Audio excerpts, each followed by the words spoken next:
the Bank of Scotland Scottish Premier League trophy. And there it is, bedecked in green and white ribbons after tonight's match. Martin O'Neill at the side there, and there was Tommy Boyd, the club captain, to lift the trophy in front of 60,000 adoring supporters. And so to the actual match at Celtic Park tonight, where for many Celtic supporters, the 90 minutes of football was merely a prelude to the presentation of that SPL trophy. This is how the two teams lined up.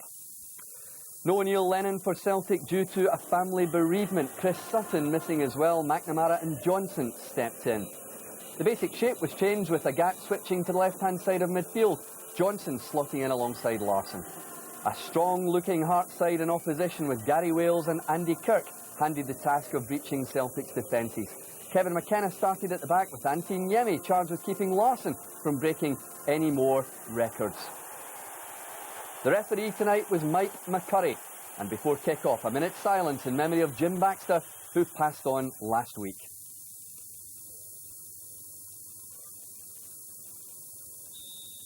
Match commentator this evening, Peter Martin. The championship is won, and while this match has been somewhat overlooked as a spectacle because of the imminent presentation of the SPL Championship trophy, Hearts will be determined to spoil the party here at Celtic Park this evening to further their own ambitions of finishing in fourth position in the table. Well, for Martin O'Neill and Celtic, there are still some records to be broken, and of course the chance of winning the treble in the Scottish Cup final against Hibernian still on the horizon. Everybody here looking forward to Celtic receiving the trophy, but tremendous credit to everyone inside the stadium for paying their respect to the late great Jim Baxter. Agat. Early minutes of the match, Celtic pressing, thinking about a shot here. Agat drives one in. Oh, brilliant shot, denied with a crossbar.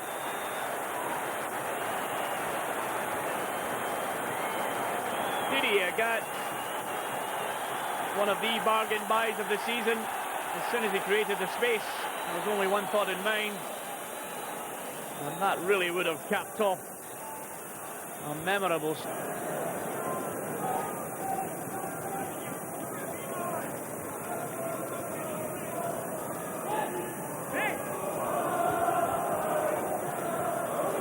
Larsson.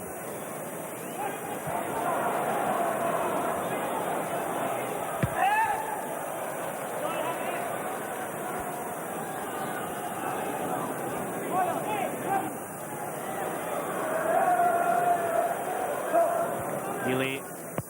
Yalby puts it in. There's the flick.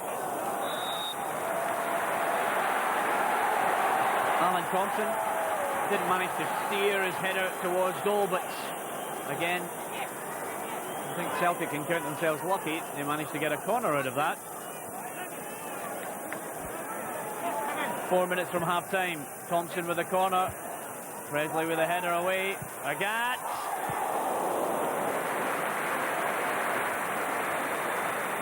There's three clear-cut chances. Agat. That one always difficult, trying to direct the volley towards goal, keeping his eye on it. Technique, but just a couple of inches wide of the post. And certainly have had most of the possession, most of the chances. Half-time in this match. Celtic have had the best chances. Didier Agat, well, you could tell of all the chances, he did catch out Antti Niemi with a cracking shot. Denied Celtic the opening goal, came off the bar. And the other chance, the best of it, falling to Celtic once again. Alan Thompson looked odds on to score, but yet again Antti Niemi denied him that opening goal. And crucially, at the end of 45 minutes here at Celtic Park, it's Celtic 0, Hearts 0.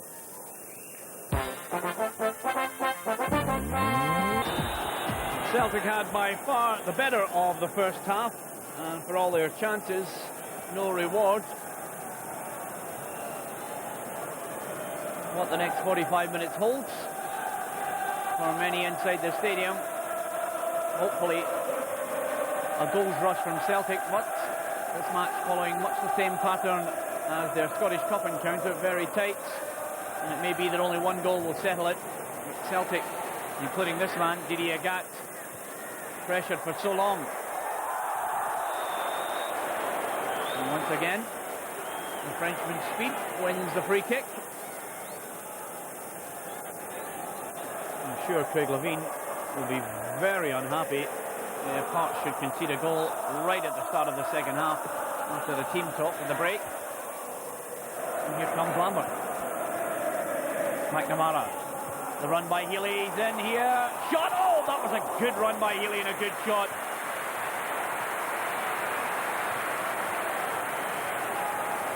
Picking up the pass, making the run.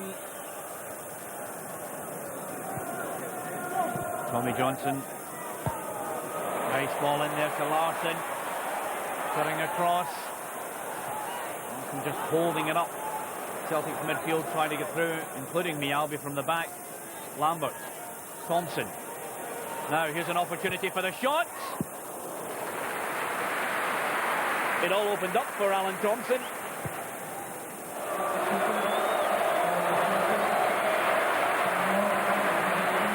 Colin Healy makes way for Lubomir Moravcik.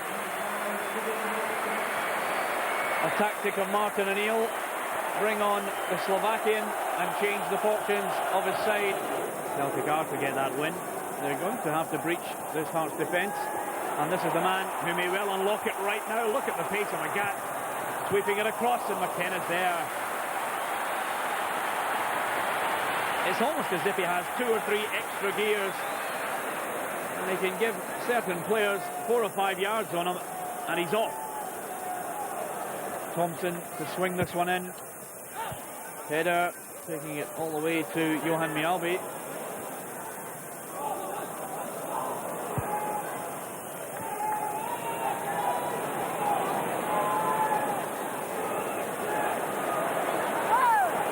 Thompson, maybe another shot.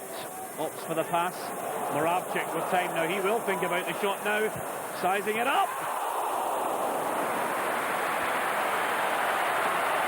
He's such a gifted footballer on either foot.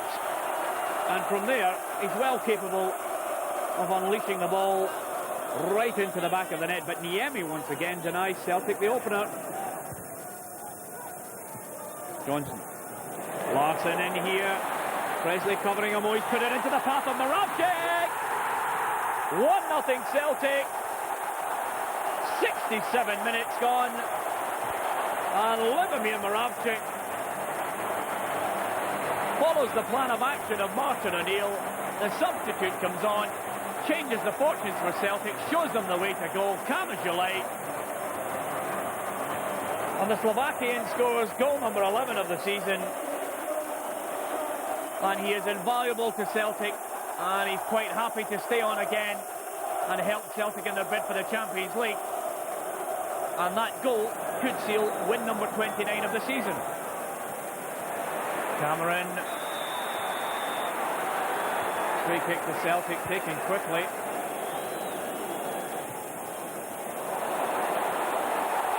Celtic coming forward, and that looks as if there could be a fair bit of trouble here for Stephen Presley.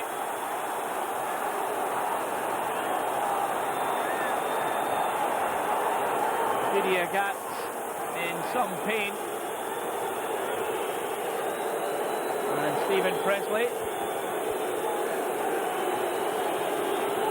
It's a yellow card for the challenge.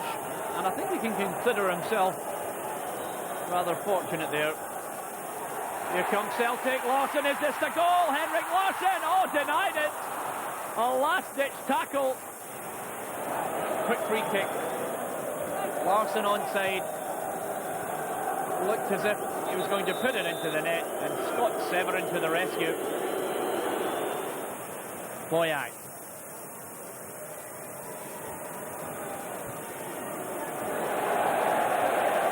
Thompson, Celtic have spare men. Larsson, he's in here. Henrik Larsson, great save again, Niemi. It's just not going to be Larsson's night. But this wonderful chance for Henrik Larsson. Again, just getting it on target. Niemi stood up as long as possible. Moravcik picking the pass. Larsson couldn't pick his spot. Paul Lambert has been absolutely magnificent for Celtic. Not only in this match, but throughout the season. influential, and the Celtic captain has done his job, and the club captain comes on to milk the celebrations in the final 5 minutes of this game. The end of this match is imminent, and Celtic can really celebrate in style with the trophy in hand and heading into the cabinet at Celtic Park. Presley. The noise is incredible, cheering their heroes, and I don't think even the most ardent of fan would have anticipated this. Martin O'Neill shaking hands with Craig Levein and Peter Houston, and the Celtic players get ready to receive the rewards for their efforts. Over the 90 minutes, one goal settled it. Martin O'Neill made the substitution. It was Lubomir Moravcik, and he delivered the goal set up by Henrik Larsson into his path. He was calm, and he picked his spot, side-footing it into the nets. And in 67 minutes, it was the only goal of the match, and it finished after 90 minutes. Celtic 1, Hearts 0.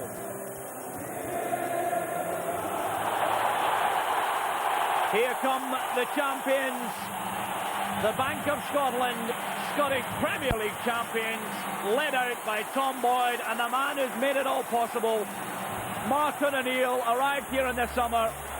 He said, Rangers are the benchmark, we have to bridge the gap. Rangers won it by 21 points last season. If we can close in on Rangers, it will be a success. He has superseded every expectation surrounding this club, and the club captain is about to receive the reward for an exceptional season. They are now trying to break the 100 points barrier. Played 34, they've won 29, drawn 4 and lost only 1. In recognition, Tom Boyd lifts the Scottish Premier League trophy, and Celtic are the champions for the 37th time in their history. And how they celebrate inside Celtic Park. Paul Lambert was magnificent in the 90 minutes against Hearts this evening. Tommy Johnson, Jackie McNamara kisses the trophy. Celtic Park erupts. Robert Douglas signed from Dundee, and an integral part of a team which has provided many highlights. I don't think even in their wildest dreams, way back at the start of this campaign with that 2-1 victory against Dundee United, they thought for a minute they were going to not only bridge the gap on Rangers, but turn it around so drastically.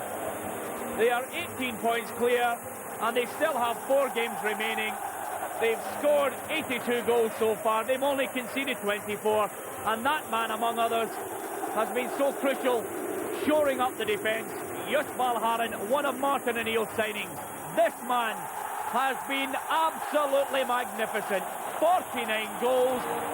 Morton Vicourt would dearly have loved to have been part of it, and significantly and rather poignantly, he picks up the trophy as the last man. And it's time for Martin O'Neill, John Robertson and Steve Walford to receive the acclaim, the adulation from a Celtic support who quite clearly hail this trio as the messiahs and the saviours of a club who were so far behind Rangers. He instilled confidence in the side. He added new signings. And I don't think even Martin O'Neill could have envisaged the transformation in the club.